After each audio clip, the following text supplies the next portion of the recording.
Member for Mirrabooka, valedictory speech. Thank you, Mr Speaker. I really appreciate the opportunity to give my valedictory speech, given the late decision not to recontest. There was a bit of pressure from some of my colleagues, so I feel a little bit, very appreciative that they've made me stand up here today to say goodbye to you all. Can I recognise the traditional owners on the land on which we meet, the Whadjuk people of the Noongar Nation, their elders past and present. You know, it's with a great sense of pride that in the 12 years I've sat in this place, that the First Nations people have been recognised in the Constitution. That is something that we've done while I've been here. And that recognition of the First Nations people and Aboriginal people now leads the opening of the House each day. I congratulate the Speaker for that legacy. That is a great legacy to be leaving this place with. In government, Labor has delivered many landmark native title settlements and land use agreements. There is so much further to go in reconciling our past and truth-telling, and I thank the Noongar and other Aboriginal people in Mirrabooka, particularly the elders such as Doolan Leisha and Walter Eates, for working with me in our area to make grassroots changes to honour the history of our country. It's been an honour and a privilege to represent the rich and diverse electorate of Mirrabooka. I was lucky enough to follow in the footsteps of the late John Kabelke and Margaret Quirk, both who have been great support for me. But along with many other members of Parliament who have also been great support and inspiration for how I undertook the most privileged job in my life. The Mirrabooka electorate reflects the multi-faith, varied national and cultural heritage that has always made up the story of settlement in Australia. Australia reflects our globalised world, interconnected not just through technology but people. Globalisation cannot be just about trade. The diaspora in Australia want an effective avenue to contribute to Australian foreign policy and policy in Australia, particularly where there are injustices and conflict in their country of origin. For example, the Indian community, particularly the Sikh community I've worked with, want to be able to voice their concerns regarding the impact on Indian farmers of recent legislative changes. They are concerned that given 86% of Indian farmland is held by smallholder farms owning less than 2 hectares, the protections of their standard of living is at risk and will be subject to predatory corporatisation with the removal of minimum price. We all know that we like minimum wages. We all think that that's an important thing, and we need to uphold that throughout the world. It's with this in mind I commend the Economics and Industry Standing Committee Report 10, Turning to India, Investing in Our Future, and Recommendation 6, which includes active engagement of the Indian diaspora, and I urge a future state government to adopt their recommendations, not just for India, but for other communities as well. With some 52% born overseas and 60% speaking a language other than English in their home, Mirrabooka constituents paint a picture of modern Australia. Based on the ABC 2009 Australia Talks survey, the key element of being Australian was in respecting institutions and laws.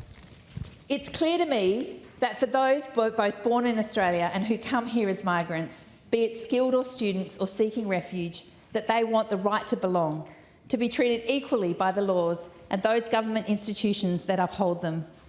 In sharing democratic beliefs, respecting rights and liberties and upholding and obeying laws, the pledge made at citizenship, all Australians seek a life of dignity and pride, one without prejudice based on race and religion.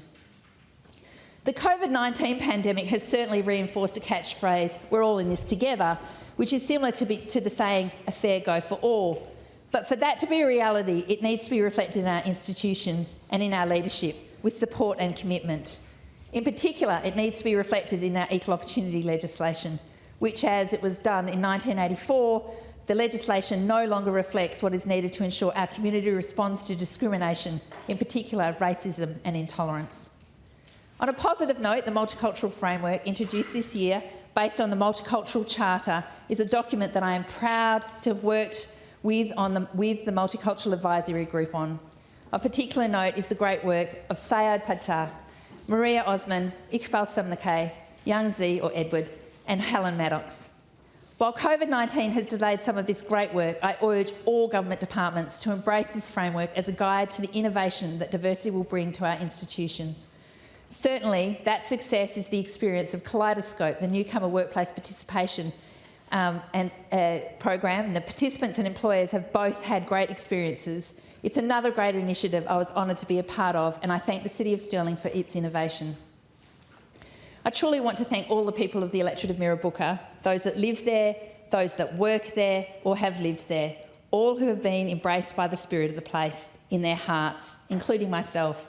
And I sing the praises of an area steeped in culture and celebration, from harmony to Eid, Songkran, Tet, Nadok and Karen and Chin New Year. I used to say my New Year started in September with Persian New Year and finished, at Songkran with the Thais in April. A great way to have New Year's resolutions when it's only for 6 months. It was with pride I saw the Kundula Community Centre built to cater for the large and cohesive Vietnamese seniors group, and opening of the West Nam Sporting Centre, where the love of soccer sees all the different communities in the area play alongside each other.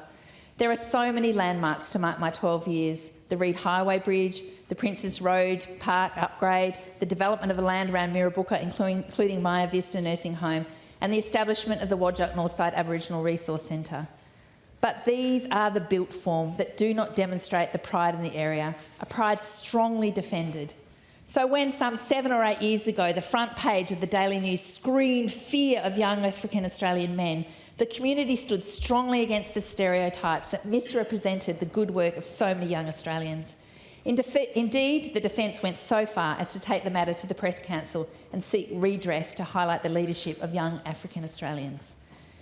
These Australians with African heritage, like Ayo Makua Chuot, who is the number 3 Labor candidate in the North Metropolitan, demonstrate the strength of the community to rise above the prejudice and adversity that unfairly confronts them. And I look forward to seeing her be in the other house following the next election. One of the biggest issues that confronts all of Mirrabooka community is employment opportunities. From the high of 25% unemployment that we saw under the Barnett government, the residents of Mirrabooka have seen a decline in March 2020 to 19.1%, which is comforting given the circumstances, but not enough. The impact of the federal government's changes to JobKeeper and JobSeeker will have a detrimental effect on the community in Mirrabooka, and I would urge the WA government to continue to lobby for unemployment benefits which reflect the cost of living of the people in Western Australia. What we have learnt through COVID is that decisiveness is valued by our community and expected by our leaders. We politicians have appreciated the respect of our community and worked with them to ensure both their physical and mental health needs have been met. Throughout my 12 years, but particularly this year, it's been an honour to work with the local councils in my area and their staff at the City of Stirling and Wanneroo. I particularly want to thank the local councillors I worked with, David Boothman, Keith Sargent, Hugh Newen, Dominic Zappa, Vin Newen, Brett Treby, both the mayors and other mayors, and the past councillors, including Ann Trung. There is never one reason for making a decision to leave your job, but even though I may change my title, I will not change the thing that drives me and makes me passionate about seeing a more inclusive, fair and equitable Australia. But as the saying goes, meaning and hope are as important to a human being as bones. This role representing the people in our Mirrabooka community has given me that and more. In the Parliament, the opportunity to be on parliamentary committees, and in particular the chair of the Education and Health Committee, has been a highlight. I've achieved many things in this place, both in opposition and in government. I got to work in the second chamber on pivotal health legislation on which we now rely, and the changes in the vocational education training in schools from an inquiry which I chaired. I'm proud that this government delivered on the FIFO report I worked on and established an health and safety code of practice for mentally healthy workplaces with a view to prevent self-harm and suicide. I was privileged to work alongside the member for Kimberley as we investigated the tragedy of Aboriginal youth suicides to produce recommendations in the Learnings from the Message Stick report, and welcome the state and federal government's closing the gap commitments to build the community-controlled sector critical to developing appropriate and effective services. It is important to have those community sectors, those community organisations deliver on the ground to the people in need. I am so passionate about the Food Fix report and the need to address the epidemic that is type 2 diabetes in our community, a disease which costs the people their lives and health some 10% of their budget and increasing. This is a disease that can be put into remission, and the health authorities' lack of action is questionable. Give people the hope they need, work with primary providers, and meet the challenge with proactive and resourced responses, such as those in the recommendations of the report. I urge the government to do this. Thanks to all the committee staff that worked with me over the years, not forgetting my 3 years on delegated legislation and our good work around fees and charges and Australian standards. To the SPLP staff, the MPs in the electorate office staff in other members' offices, all who I've worked with over the 12 years, thank you. To the ministerial staff who, in both Liberal and Labor governments, have been respectful and helpful. To the many public servants I have worked with, thank you for your dedication and commitment to our WA community. To all the staff of the Parliament, both on the front line and in HR and IT, including DPC, thank you. Please accept my thanks. You've always been respectful and helpful, despite my naughtiness at times. And I can be a bit naughty at times. Your willingness to stop and share your personal stories with me has made the time in this building rich and fun. Thanks to those who were endlessly patient, like reception, those who listened and corrected my speeches, like Hansard, the clerks and the chamber staff that let me challenge them when I was in the chair. It was always fun to grab out the green book and question what I was being told. Thanks to the library for your acceptance of my continual requests for articles and books, the catering staff for the tolerance of my eating habits. To those who run the Parliament, I get it's difficult, and your concern is the staff and safety is a core commitment. I acknowledge and thank you, but it is a house of the people, the common house, and those people include parliamentarians. The building should be a welcoming place, and over the 12 years I've been here, I fear that has been undermined by other priorities, maybe no less worthy, but without commitment to a core value of making us, the MPs, feel like we fully belong. I commend the decision to have a family room, but it needs to be more than a room.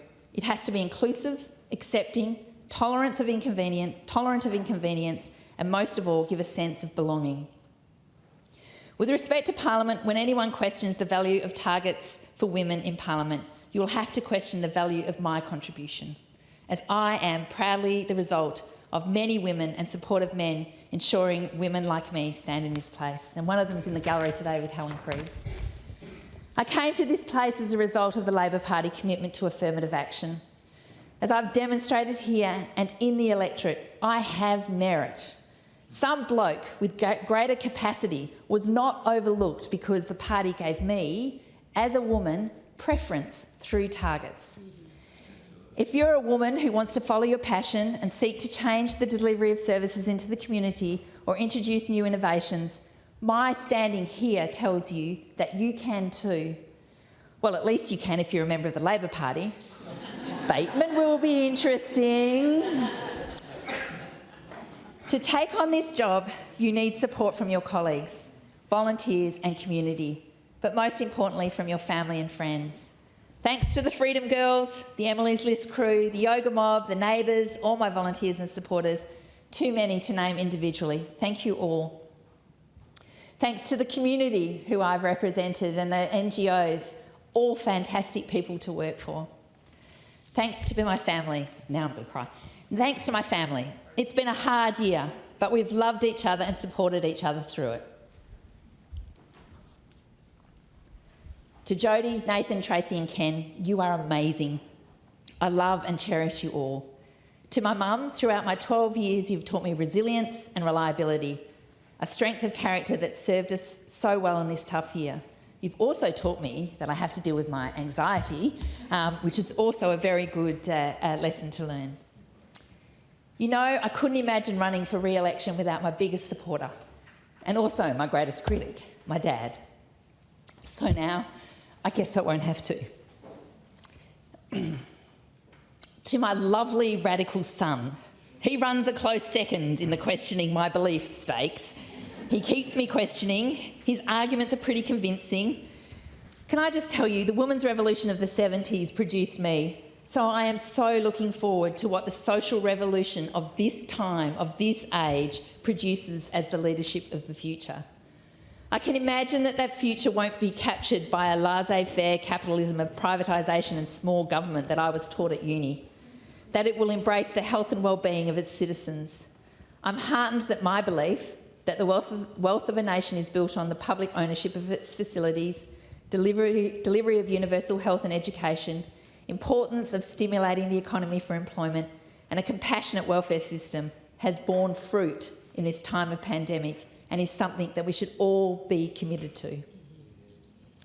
I trust that a future Labor government will continue to ensure that the wealth that is quarried from the West Australian earth will profit all West Australians, not a few, both in ensuring Aboriginal heritage and culture preservation, and that the community of WA receives commensurate amount for the wealth of the resources extracted. This health crisis is only a precursor to the urgent need to address climate change, and I came into this place calling for a carbon price. That has been such a vexed issue, but we need to resolve it. I welcome the government's recently released climate change policy and the commitment to net zero emissions by 2050. I am sure that this commitment will have a plan and goals to meet that process to get there, to ensure we deliver on this urgent issue. I welcome the Health Committee's health commitments released today and commend the Minister and Taryn Wiramathi for the great work around looking at climate change and the impact on the health of our community. And he came to our community to ask for input from the cold community around that. And it was a great contribution that we received. And, he's a great asset to our community. But back to my thank yous. To my best friend in Parliament, Roger Cook, your emotional intelligence makes you an exceptional human being and just a joy to be around. I can go dancing now without worry. You'll have to wait until you get your time to do your valedictory until you can join me on the dance floor in a nightclub. To my other parliamentary colleagues, I will miss you all. My first caucus meeting in this place was as the President of Caucus. I sat before you as President of Caucus before I'd even sat in caucus. And you have all shown me, well, mostly all shown me, such respect and regard. And it's also, you've all shown me why being in the Labor caucus is the greatest honour a political tragic like me can have. To the Premier Mark McGowan, it's been an honour and a privilege to be part of your team. You never failed to acknowledge me in any setting. That simple "Hi Janine," whether you were rushing into a meeting or in deep concerns, is a great testament to your unpretentiousness, your capacity to be a leader and be one of us. And also thanks for letting me burst into your office at any time, especially when Julia Gillard was visiting so that I could say hello. That was exciting. To my union friends, particularly Carolyn Smith and all others, thank you for always keeping it real, for appreciating my work and for listening to my concerns. To my staff, particularly Sue and Donata, who actually managed to stay with me through a campaign and beyond, thanks. To Razia, thanks for coming back to save the day. To all the others who've contributed in my staff, it's just been a real honour to work with you, and I thank you for putting up with sometimes my bluntness and my, sometimes off-handed comments. To all of the Nollamara branch members and volunteers, especially Amy, Robert, Eric, Harry, Kayende, Raphael, Hiba, Nick, Sonata, and anyone I've forgotten because you always do, and all the booth captains and the workers, thanks for the support. The job is not able to be done without you. You've all been fantastic. To Danny, thanks for your wisdom and guidance. To Shani, thank you for your support these last months. To my friend Elizabeth, thank you for being with me on an enormous long journey since university. To my partner John, I'm not sure whether the last 12 years have been hard on us or kind, but we have loved each other through it and prevailed. I cherish your support and thank you for your no-nonsense guidance. You're kind and patient and loving, and I love you and Thomas very much. So, I could keep going. Oh my God, it's only... I realise, but it is Friday afternoon. But I do want to say this in conclusion. I came into this place saying I'm a feminist, That didn't mean I was up for a fight or I just wanted to change the use of language, although I did win on the taking out the man out of chairman when we used to sit in estimates. That used to be me turning it around every time someone would go and print a new one and scrubbing it out again and putting it back. But it didn't mean that. That's not why I came here, to do those things. It's, those little things matter because, frankly, they're like fingernails down a blackboard when you're a feminist, but they're not the things I came. It meant I wanted to see change to make women's lives better and deliver equality. I wanted to see women represented in this parliament, and I have really cherished this parliament in 2017, since 2017, with all the women colleagues that I've had in this parliament. The change I worked for was like that delivered by Edith Cowan, one of significance. Next year, it's 100 years since she was elected to this place in any Commonwealth Parliament. This should be honoured by ensuring that next year we have the first woman Speaker of the WA Legislative Assembly. The same house that catcalled and jeered 100 years ago when the first woman stood to speak, it seems to me a historical moment too good to miss to deliver that the person who sits in the chair at the centre of the chamber should also be a woman. Further, women have done it tough over COVID, and focus on early childhood education and occupational opportunities need to be the focus in the coming government, a focus that a commitment to a woman's budget would deliver. It's been an honour and privilege to be here.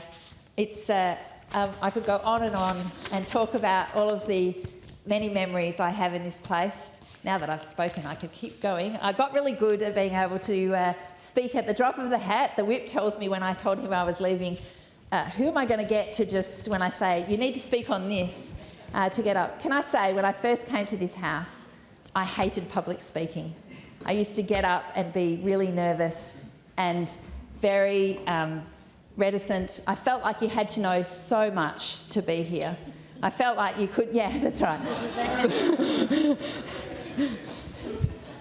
And I never wanted to let the people of Mirrabooka down either in terms of what I would say, or end up on the front page of the newspaper saying something that, I want to say things that can be a bit off the cuff sometime and a bit cheeky. But it has been, people have always listened to me and given me respect. A few times, maybe not. There was one incident I can remember that, I felt that I was disrespected in this chamber. But for me, when you stand with a lot of women next to you in this house, it makes you feel like this place is a place for you, and it makes you feel like it's easier to speak.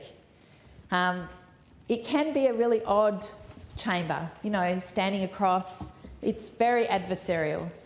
I don't think it needs to be like that. I think, I've talked about the second chamber that we did with the health legislation.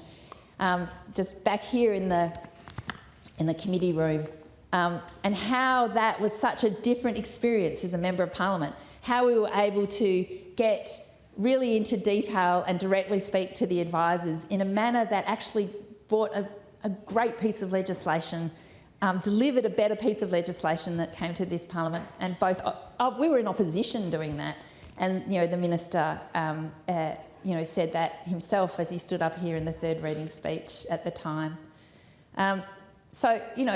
Reform is needed in this place to make it a more welcoming, a more inclusive. It certainly needs to probably be more multicultural. That's a challenge for the Labor Party about how we bring people from a diverse set of backgrounds. Yes, okay. There are people who could do that on this side as well, remember, for Hillary's, but yes. But it has been an honour and a privilege, and I've really cherished it. I'm looking forward to what happens after the 13th of March. I'm looking forward to seeing another WA Labor government. I believe that they've done such a good job that they should be returned to government. I'm looking forward to Meredith Hammett being the member for Mirrabooka, although she has to still go through the Labor Party processes, but she's got my support just in case anyone wants to know. And I thank you all for having me in this Parliament. Thank you.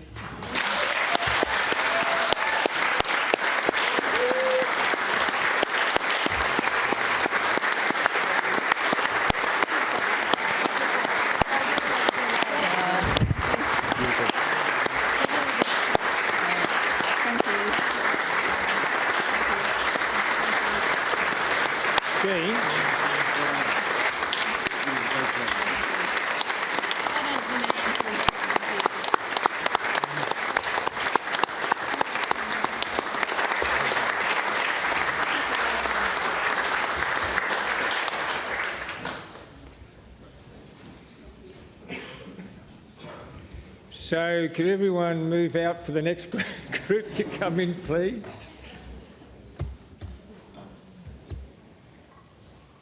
Thank you.